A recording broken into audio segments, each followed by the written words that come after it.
Stopp! Allir geta orðið fyrir einelti og allir geta líka beitt einelti.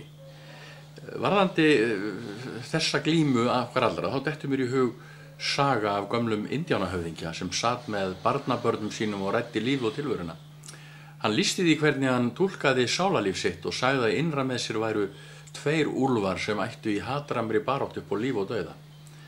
Annar væri úlfur ótta, reiði, öfundar, eftirsjár, græðgi, minnimáttakendar, sjálfsvorkunnar, lega, roka, eineltis og haturs. Hinn væri úlfur gleði, ástúðar, gjafmildi, vinsemdar, væntumþykju, hógvarður og sáttvísi. Sama barátta á sér stað innra við ykkur, sagði við börnin, og öllum mönnum.